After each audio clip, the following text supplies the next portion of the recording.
So in today's videos, we're going to cover learning and applying the formula for the volume of a prism and also the volume of a cylinder. Okay. Obviously, we're going to talk about what volume actually means, so let's do that really quickly here. Okay. The volume of a three-dimensional figure is the number of non-overlapping unit cubes of a given size that will fit in the interior, right? Or we talked about this earlier in geometry, but in the inside of this three-dimensional figure. Okay, we need to talk about something called Cavalieri's principle. Okay, now Cavalieri's principle says that if two three-dimensional figures have the same height and the same cross-sectional area at every level, they have the same volume. Right? So look at this triangular prism given here. Okay, so what they're saying here is that if this has the same height, which I'm just going to draw with this blue line here. Okay, I'll actually just do it from the center. Okay, if these have the same height, I'll represent this right here, right, and the same cross-sectional area at every point, then they have the exact same volume.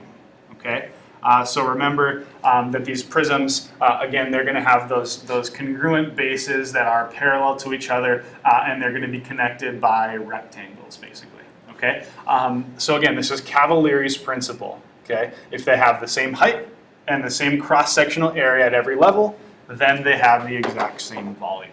Okay, so let's look at a couple of our formulas for the volume of a prism.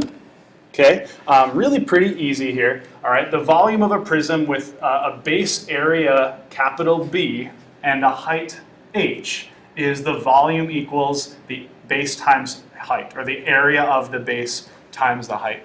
Right, so if you look at this triangular prism here, okay, again, if we find the area of the base, so for this triangle would be 1/2 times base times height of this triangle, okay, and then multiply it by this, okay, that's going to give you the volume of this particular figure, okay. One thing I just want to kind of reiterate here, I know I said it in the warm-up, we're working in cubed units,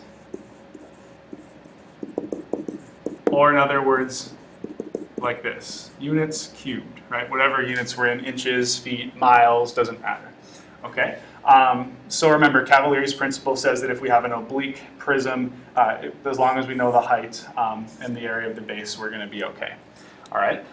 Now again, if we have looks like a rectangular prism, the volume of a right rectangular prism with a length, lowercase l, a width w, and a height h, is volume equals length times width times height. Okay, you probably saw this a lot in maybe a pre-algebra class, but really it's the same thing, right? It's just the area of the base, which is length times width, and then multiplied by the height, and that's what you get. Okay, and then finally, if we look at a cube, right, the volume of a cube is, they said it's this, whatever the side length is, cubed, right? Well, again, that's the same thing as taking the area of the base here, which is just s times s, and then multiplying it by the height, which is also s. Okay, so we see that the volume is of really any prism is you basically find the area of the base and you multiply by the height. Okay, and so again, memorizing formulas, I'm not sure you really need to do that, but again, just memorizing the fact that you find the area of the base and multiply it by the height, and that's going to give you the volume for your prism. Okay, so let's take a look here at maybe a couple quick examples. The first couple are very easy. Okay, so this one says find the volume of the prism and round to the nearest tenth if necessary. Okay, well I know that the volume of this rectangular prism is going to be equal to the area of the base multiplied by the height, or in other words, this is going to be the length times the width times the height. Okay, so for the area of the base here, this is what it is, okay? And here's my height of 5 centimeters, okay? So all I'm going to do is just plug in my values here and I'm good to go, right? So volume equals my length, I'm just gonna put 13 multiplied by my width, which is 3, multiplied by my height, which is 5, and I get a volume of, obviously I'm gonna run to my calculator here, I get 13 times 3 times 5, is going to give me 195. So my volume is 195 cubic centimeters, right? Remember, we are working in cubed units here. Okay, let's look at another easy example here. Okay, it says find the volume of a cube with an edge length of 15 inches, round to the nearest tenth if necessary. Okay, well this is a cube here, so I'm just going to go ahead and draw, a fairly simple example of a cube. Okay, I know my picture is not going to be great, but that's, there you have it. There's our cube. I could have used some dotted lines there to kind of hide some stuff, but anyways, we have all the edge lengths are the same in a cube, right? They're all 15. Okay, and so the area of the base would be 15 times 15, and you multiply that by the height, and that's also going to be 15, right? So the volume in this particular example is just going to be the side cubed, or we could also write it as the volume equals the length times the width times the height, or volume is going to be equal to the area of the base times the height. All of these formulas give you the exact same solution, okay? So I'm just going to say that the volume equals the length times the width times the height, and so I'm going to get for my answer 15 to the third power gives me 3,375. We're working in inches, so cubed inches. And that would be our final answer here. Okay, let's see if we got one more example here.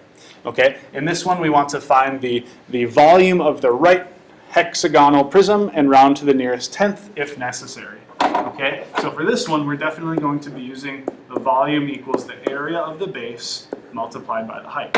Okay, so it'd probably be appropriate here to find what the area of the base is first. Okay, so recall that we have to understand that we have to find the central angle, which it's a hexagon, so we take 360 and divide it by 6, and we end up getting 60 degrees there. Okay, now remember this is the central angle would be represented right here. Okay, and so remember we have to actually bisect that part. Okay, I know this picture isn't going to be awesome, but that is a right angle. So we bisected that part, meaning we cut the angle in half. So it's going to be 30 degrees. Okay, it's going to be right here. Okay, so that's a 30-degree angle. Now we can use our special right triangles. So I'm going to say this is 1. Our apothem will be radical 3 because it's opposite of the 60-degree angle. And our hypotenuse here will be 2. Right? And so if this is 9, right, if the side length is 9, well half of that is 4.5. Right? So I'm just going to write this as 4.5 right here. Okay, and I can use ratios to find our apothem, right? So I can actually call it 4.5 or 9 over 2. Okay, but I'll just use some ratios here quick, right? So I'm going to say maybe short leg to long leg, so I'll say it's 1 to radical 3 ratio, and that's going to be equal to, I'll call it 9/2 to our apothem. So if we use the cross products property here, I'll get that my apothem is going to be equal to 9 rad 3 over 2. I've got to go all the way back up here because the area of my base is going to be equal to 1/2 multiplied by the apothem, which is 9 rad 3 over 2, multiplied by the perimeter of this figure. Well, a side length is 9. There's 6 sides, so that's going to be 54. Okay, and so what I'll end up getting is the area of my base, which I kind of switched to capital A there, but capital B is going to be equal to, I'm going to call it 1/2, so 0.5 multiplied by 9 radical 3 over 2. I'm being very careful with parentheses in my calculator here, and then multiplied by 54. And that's going to give me 140 we'll call it 140.3. Right, I really shouldn't round here, so maybe I'll just say 140.2961154. Okay, and then I have to multiply this for my final solution here, for my volume. I have to say my volume is going to be equal to the area of the base, which I'll just do this, okay, multiplied by our height, which is 12. So I'll multiply this number by 12, and my final solution for my volume is going to be 1,683 point, and I end up getting, call it 0.6, and I'll call this square feet. Okay, and this is going to be my final answer. And sorry, my apologies here. It looks like I made one small calculation error here, so I'm just going to erase my answer. Instead of dividing 9 radical 3 over 2, I did 9 rad 3 over 3, and that really messed up my answer. So I'm going to go back, right? So I take 1/2. So my base volume is actually incorrect. So here's what I'm going to do. My base is incorrect. So I'm going to take 0.5 multiplied by, and in parentheses I'm going to put 9 times radical 3 divided by 2. That looks better. And then multiplied by 54. And that gives me 210.44. So go back to blue here. So it's going to be 210.44411731. And then I'm going to plug that back into my volume formula here and multiply that value by 12. And this is my answer. Okay, so I'll get 2,525.3 feet cubed. Right, I put feet squared on the last one too. I'm still in surface area mode. Okay, so excuse my small mistakes there. And again, this is pretty much what we're dealing with for volume of prisms. Okay, so again, next I think we're going to go ahead and look at the volume of cylinders.